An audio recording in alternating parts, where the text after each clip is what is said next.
Hello and welcome to the Stormont Sources podcast, where we take you inside politics for Northern Ireland and inside policy making locally as well. I'm David McCann, and also on the podcast we have former DUP Special Advisor to Peter Robinson, Tim Kearns. Tim, how's it going? Going well, David. Enjoyable weekend at the golf. You'll be That's pleased it, if I don't talk about it anymore. That's right. That's brilliant. We're glad I'm not tripping over American tourists anymore. Brilliant. And we also have our other regular and golf bore, Michael McKernan. He was a special advisor to the SDLP and worked in the executive from 2007 to 2016. Hello, Michael. Hello, David. Hello, Tim. Still working on my swing. Still working on your swing. Just thank God it's all gone and over with. But anyway, for another 10 years, on the podcast today, we're discussing votes at 16. So how will the decision of the Labour government to lower the voting age and enfranchise 16 and 17-year-olds impact future elections in Northern Ireland? Is it a good idea, and what parties might benefit from this change? Then we're going to be asking why the First and Deputy First Minister seemed to be a bit media shy at the Open in Royal Portrush last week. As a press conference with the media was cancelled at the last moment, we are asking what is going on in the Executive Office. So all that and more coming up on a jam-packed episode of Stormont Sources. But first, before we get into the topics, as you know, every episode, I tell you how you can get in touch with us. And I know cynics amongst you will be wondering, do we ever read it? Do they ever see the comments and sometimes abuse that gets put forward to the three of us? Well, we do.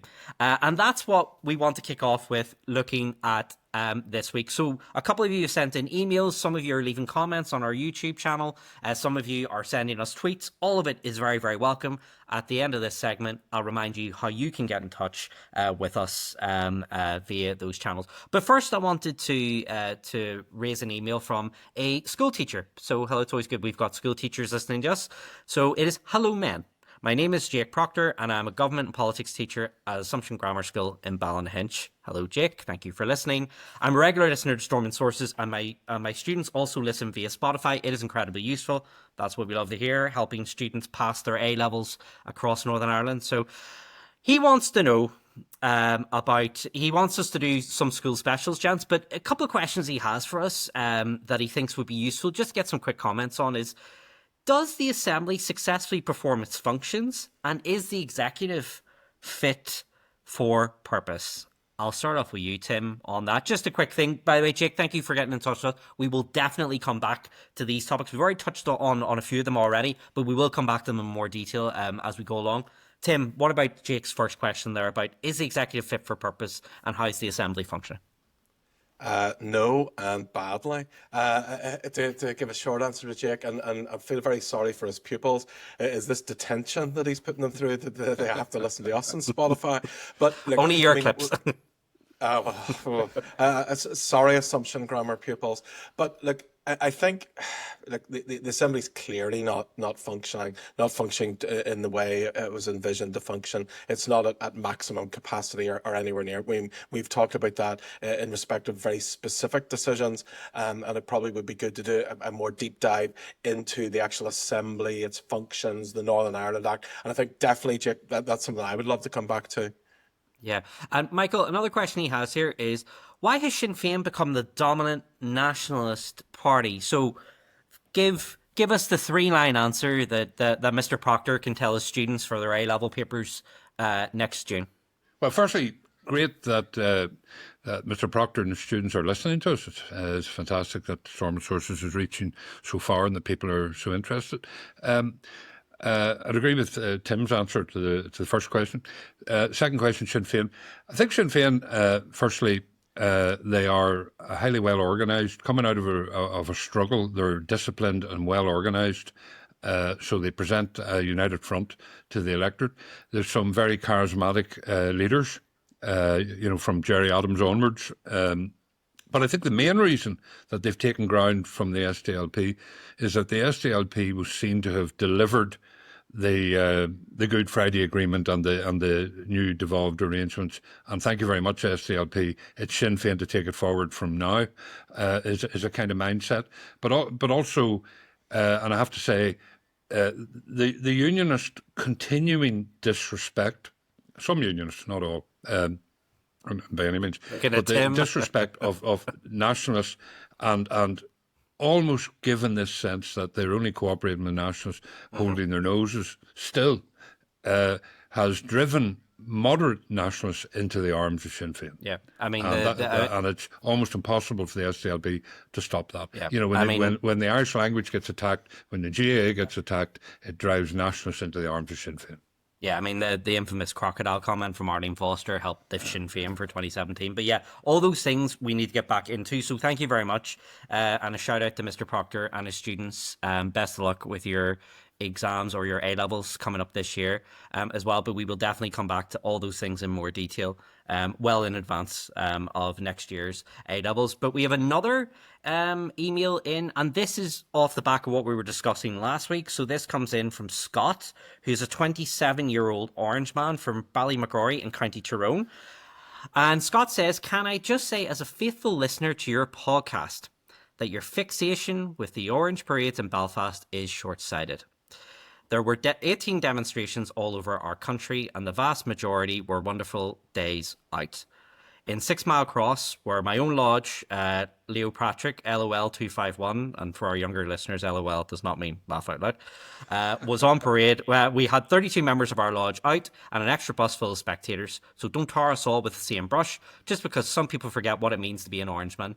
And then sent us a very nice image of him outside a field in 6 Mile Cross. Yours, Scott. So, Tim, you were actually the one who made the point last week about the difference between Belfast and kind of rural Northern Ireland. So, what about Scott? Scott, by the way, thank you for getting in touch, by the way. But Tim, what's your thing?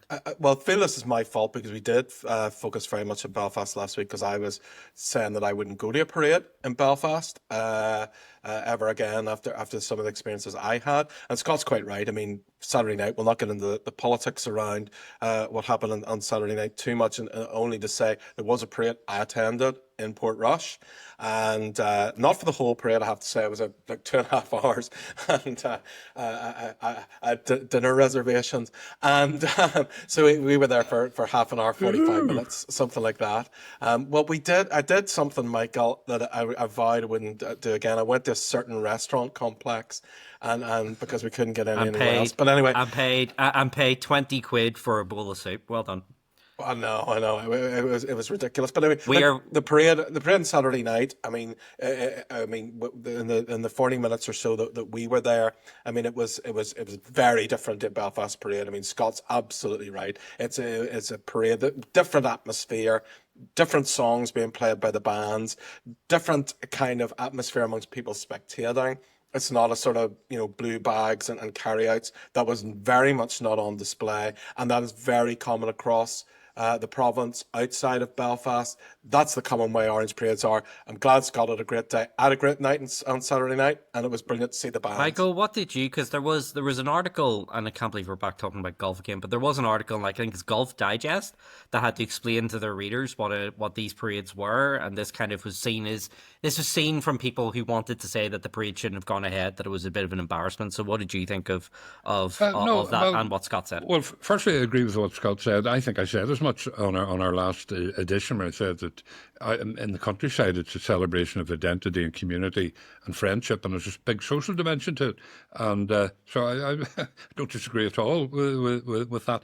As regards Portrush, I mentioned also last week that there's an underlying, at this time of the year, among some people, an underlying belligerence about things in general, and I think the issue with the Portrush parade is not that it's an embarrassment. It's a perfectly good parade, and I'm glad Tim enjoyed it, and I'm sure all the people who have never seen an Orange parade before would have enjoyed it as well.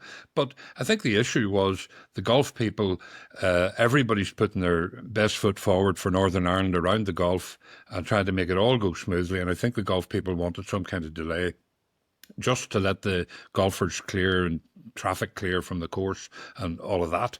And I think the bit of belligerence was, we're not moving, you're attacking our culture.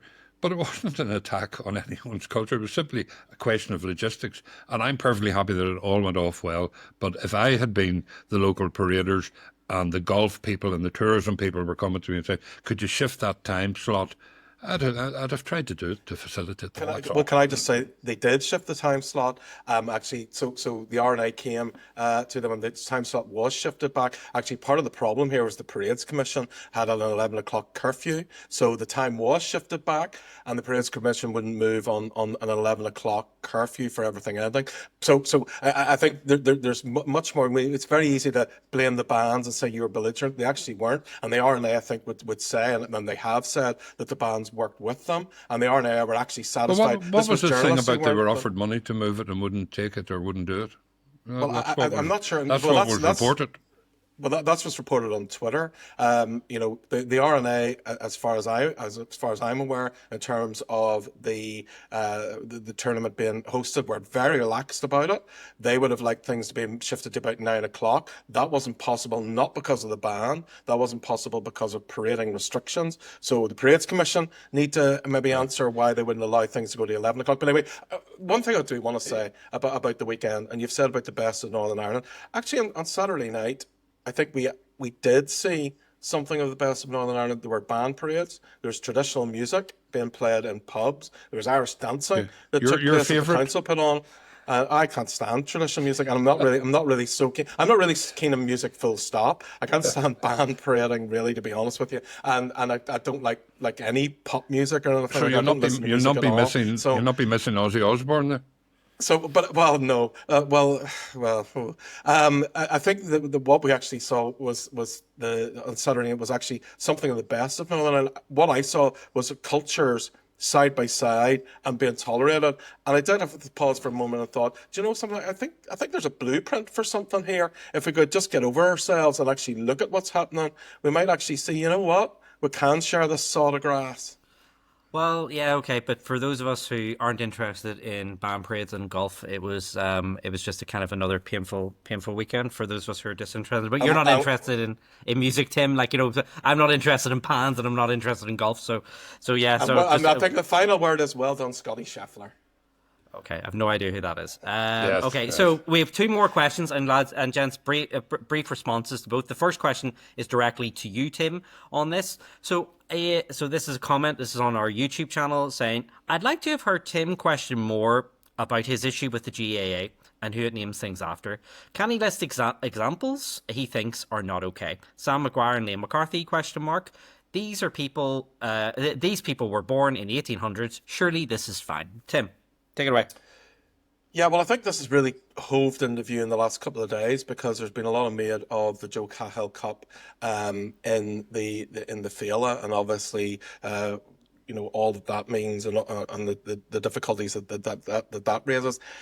I mean, I find it shocking, to be quite honest, that a kid's sporting tournament would be named after someone who was such a prominent director of terrorism. I mean, that to me blows my mind. If there's a football tournament in East Belfast that was called the Michael Stone Cup or the Billy Wright Cup, I would be appalled. And I'm surprised. I'm actually surprised that people in Republican and nationalist communities aren't appalled by that. This is a kids' tournament, and this isn't the only one. Particularly in Derry GAA, there's a number of intermediate and minor trophies that are named after people who have recent past in connection with the Troubles, and there are a small number of GAA grounds that are named after people who have connections with our very recent history as well. I think the difficulty with this is, and I think this is where the rubber hits the road in this.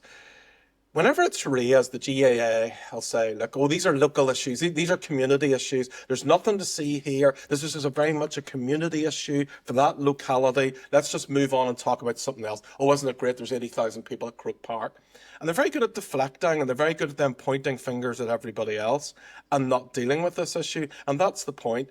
If you're not appalled that a kids' football tournament is named after someone with the history of Joe Cahill, I think you need to have a long look at yourself in the mirror, give your head a wobble, because that is clearly inappropriate.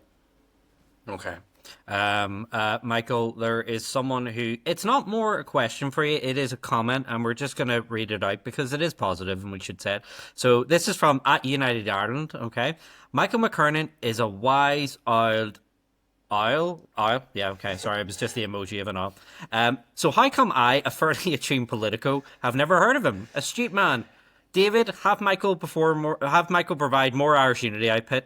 Man's as wise as they come, and then three hearts in the colours of a tricolour. So, Michael, how come you're one of these shadowy figures in the SDLP that we finally put a face to? So.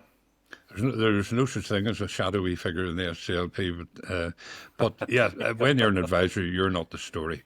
I know. Tim didn't quite achieve that. but what do you mean, Michael? What do you mean? But I'm not the story. But anyway, first thing I can say is thanks, Mum, for the comment. God,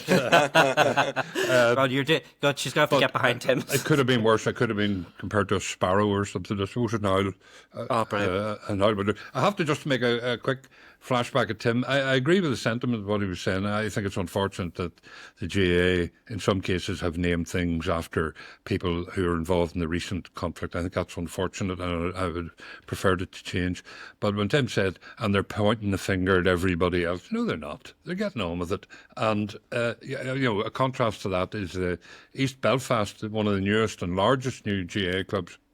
They have a crest for their jersey and their logo and so on, and it shows the red hand of Ulster, the cranes of Harland and Wolff, and their motto together, Lechele, is also depicted in Ulster Scots language. So they do make the effort. It's unfortunate where it goes wrong, but it shouldn't tarnish the whole brand of a wonderful organisation that does tremendous work.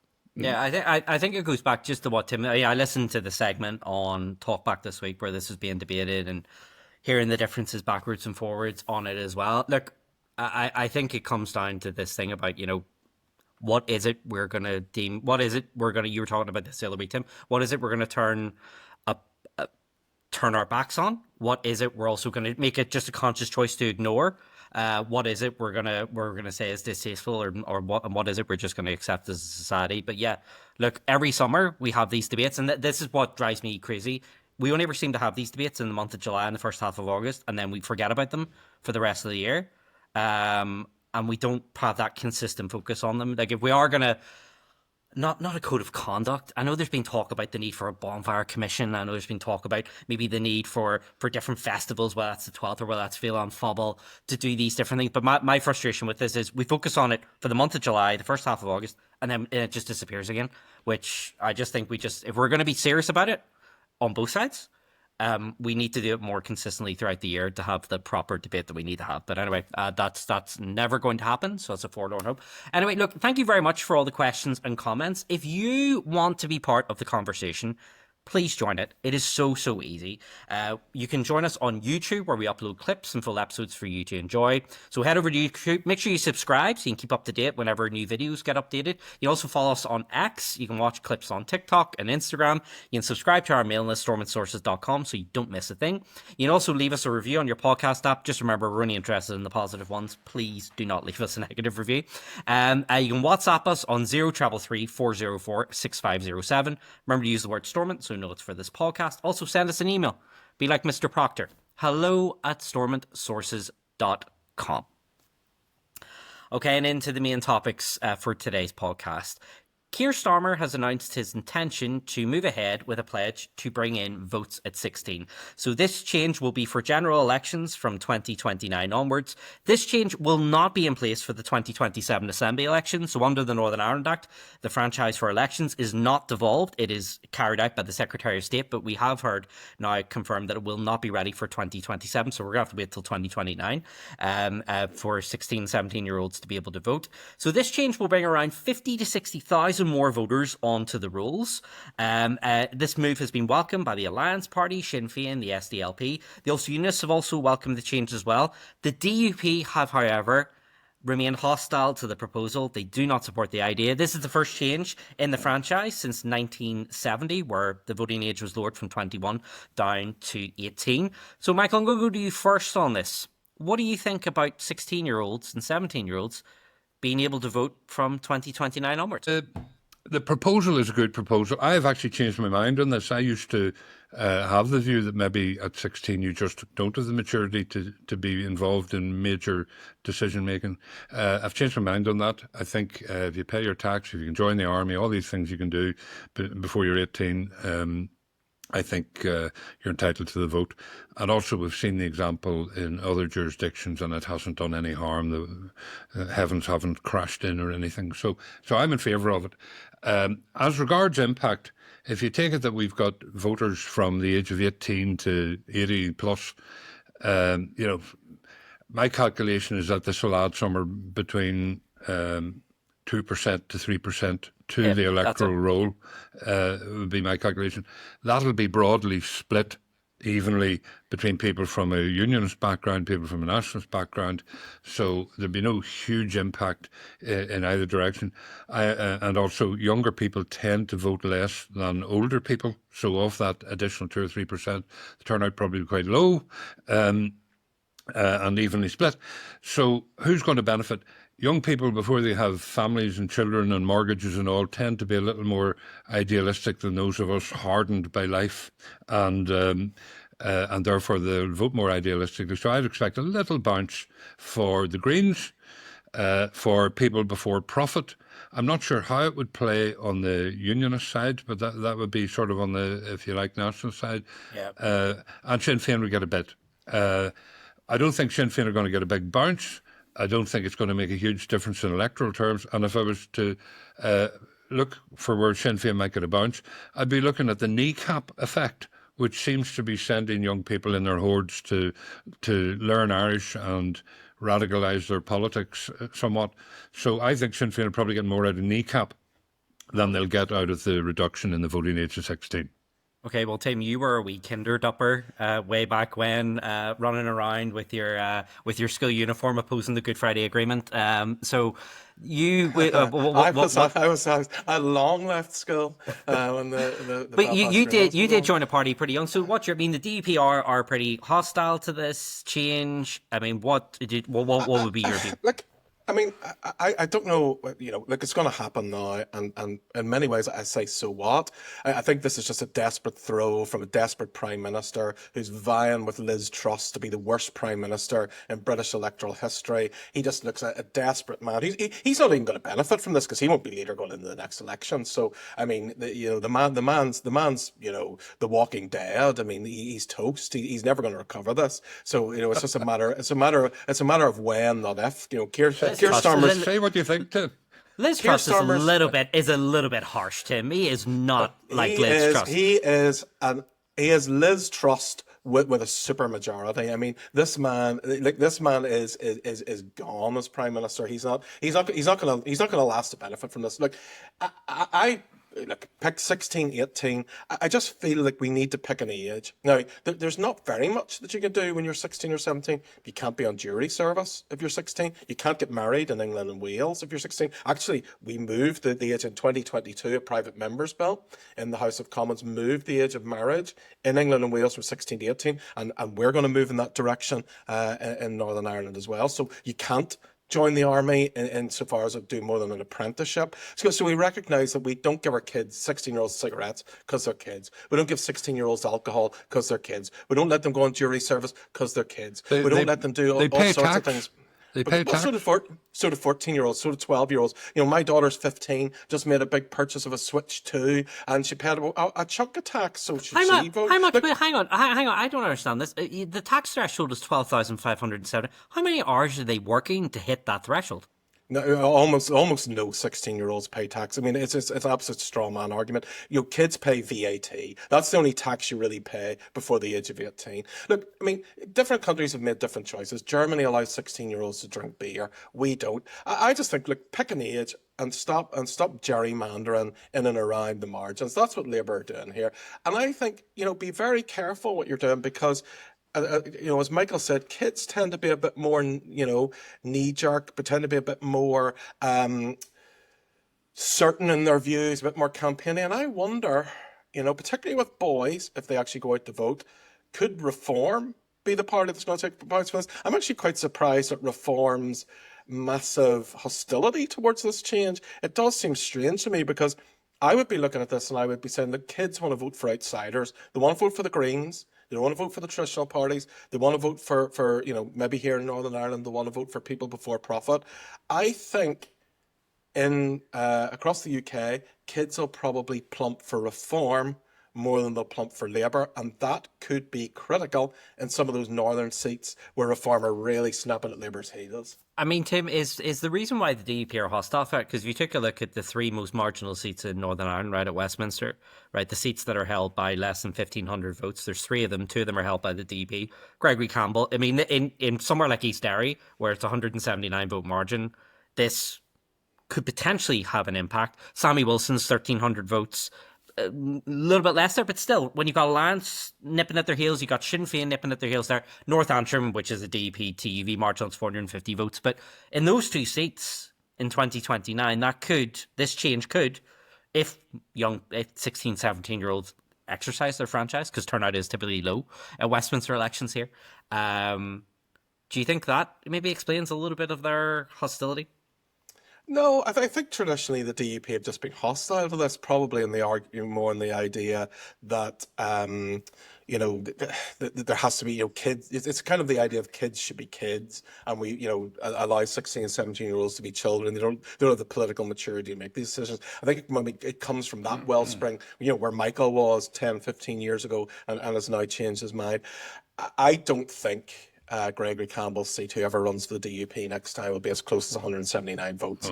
I think that'll swing back. That was Sinn Féin's moment to take it for the next couple of elections. I don't think it'll be as close next time. I think unionists, generally it's a wake up call, and think things will swing back. I don't think I don't think any DUP seat is put under pressure because of this change. I think it's much more of a traditional view on 16 and 17-year-olds voting rather than some kind of political interest.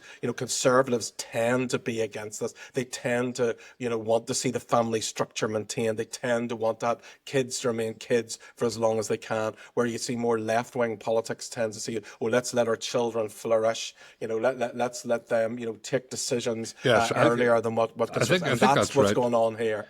Yeah, it's just a different philosophical approach. The right or the conservative side tends to think let the kids be kids and they're not mature enough for this. And the left thinks, well, yes, they are mature enough, and the debate is in around there. Well, one question I have on this is, why 2029? Why do we accept that? Why not 2027? Apparently, there is doubts that it would be ready in time for in 2 years. Even years, the Northern Ireland Civil Service can get that done. Because I think there is, because this would be, I'd be interested to hear the perspectives of the guys on Holyrood Sources, because of course Scottish 16, 17, I've been able to vote since 2014. However, though, I think, Michael, because there needs to be kind of an education piece run up before it actually happens. Does there? Does it? Yeah, I think there does. It's not as though Hilary Benn is overworked. No, I don't think. Well, I don't think Hilary Benn's going to be in with Mr. Proctor teaching the kids an assumption about this thing. But I do think there is an education piece. Assumption. We've all just accepted this assumption that this can't get done in 2 years. I don't accept that assumption. Well.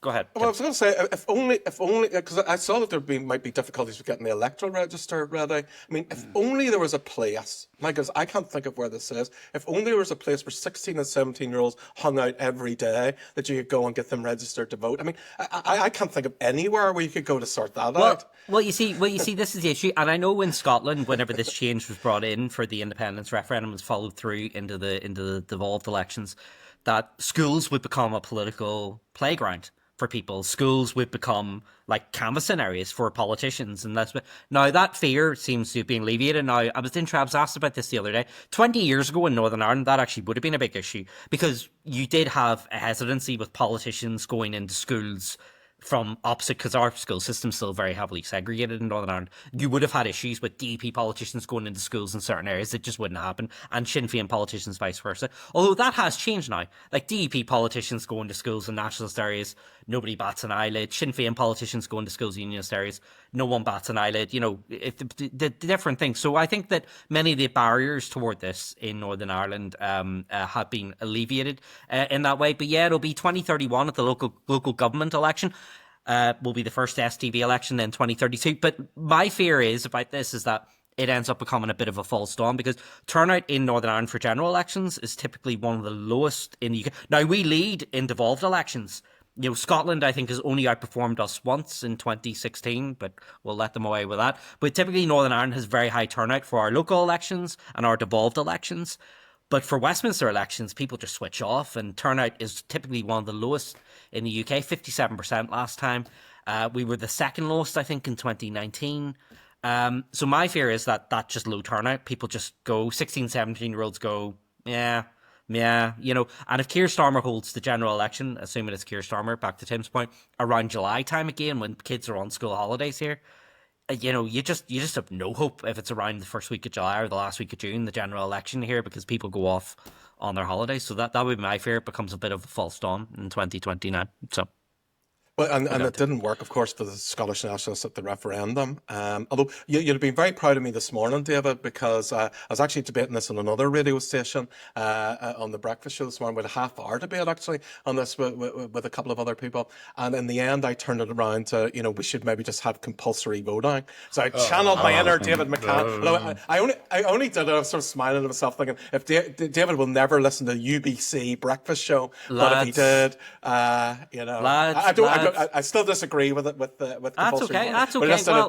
But I just did it for a bit of a laugh. 91% turnout in May in Australia, so don't knock it. But the other thing here is that, and we'll conclude on this thought before we move on to our next topic, is a border poll, because of course we have to bring everything back to a border poll in Northern Ireland, because of course there are people licking their lips in the nationalist community going, younger people towards Irish unity, extra voters on the panel. Michael, what do you think? I mean, we are only talking about 50 to 60,000. I mean, we would need to be Quebec 1995 for this to be determinative. I don't think this proposal has a big effect on the overall outcomes in forthcoming elections.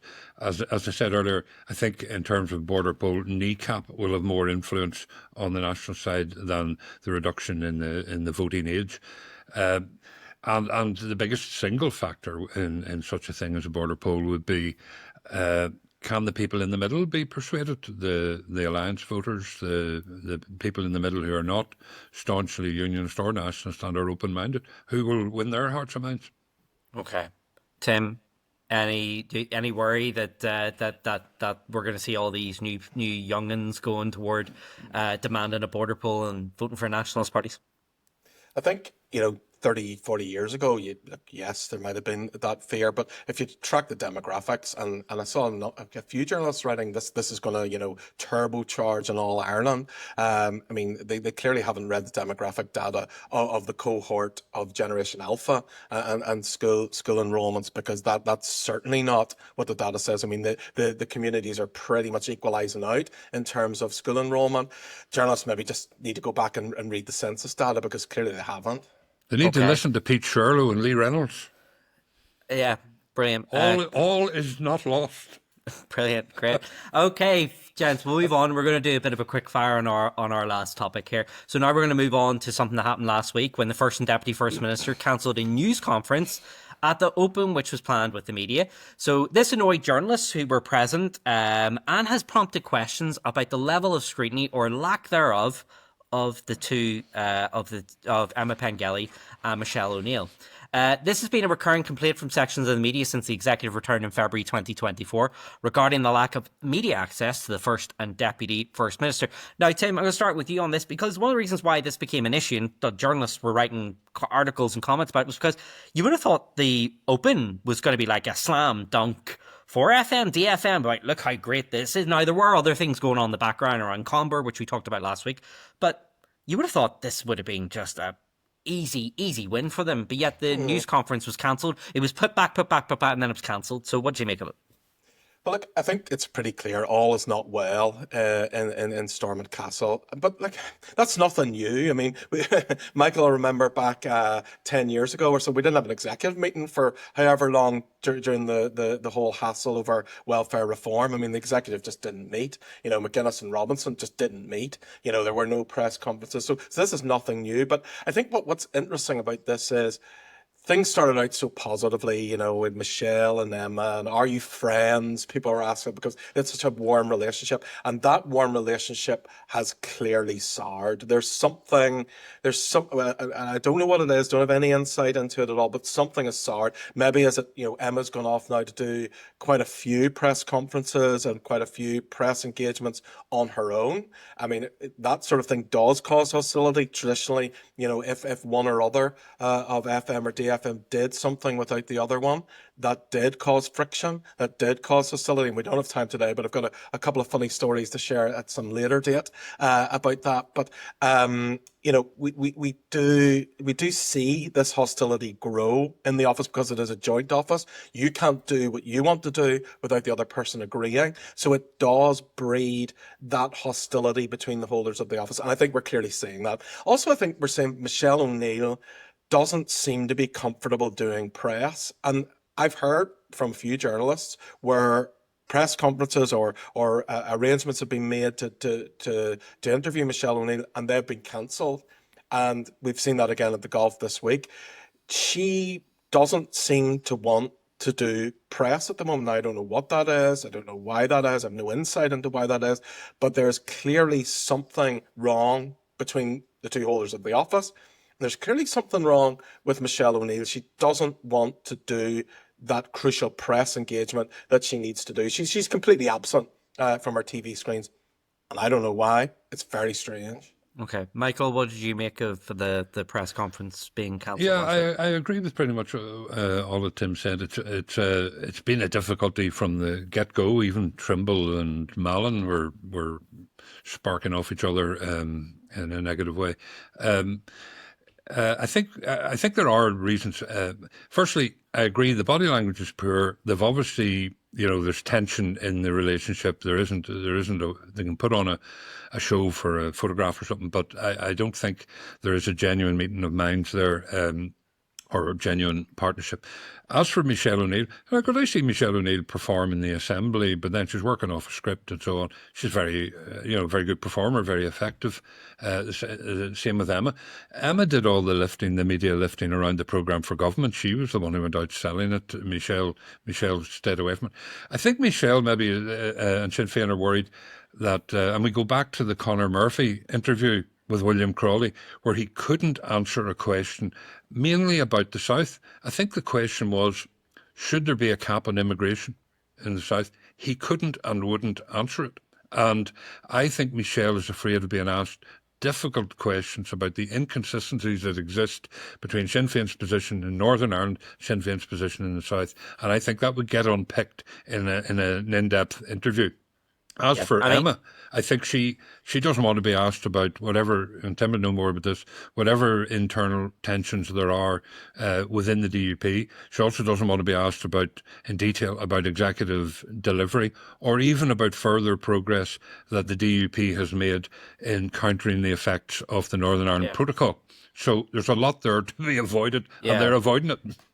And I think that's a broader issue with the two. I think we have become accepted. We have accepted, I think, here a lack of a lack of availability here. That just does not exist in the other devolved regions and doesn't exist in many other countries around the world. A quick question for you, David. Does it matter? Does it really matter that journalists hold ministers account? No. This is the whole thing. I mean, Sinn Féin have adopted this media strategy with Michelle O'Neill since she really became the Northern leader or vice president in 2017. Hasn't done them any harm at all. And same thing with Emma. Emma is the most popular DUP politician in Northern Ireland, despite the fact that none of this thing, people just see it as inside the Beltway. And even listening to this, we're going to get people shaking their heads going, oh, Jesus, this is inside the Beltway. Come on, guys, get back to talking about the Gulf or something like that. There is a bit, but there is an important scrutiny point here, but the public just do Maybe we care. can bring our own solution by inviting them on to Stormont Sources. I mean, after all, be very welcome anytime. Kiva appeared and Gavin appeared and both did okay. Absolutely, all welcome. We welcome all politicians and none. Right, gents, we will wrap it up there. Just to remind you, we have 2 sister podcasts as well. We have the Holyrood Sources podcast, which will take you inside Scottish politics, and we have the Whitehall Sources podcast, which will take you inside everything that's going on at Westminster. Don't forget, you can get in touch with us on 0333 404 6507. Send us a WhatsApp. Use the word Stormont. Also send us an email, hello@stormontsources.com. That's all we have time for this edition of Stormont Sources. Thank you for listening in. Please keep in touch with your ideas, questions, and comments. For Tim, Michael, and myself, we'll see you next week.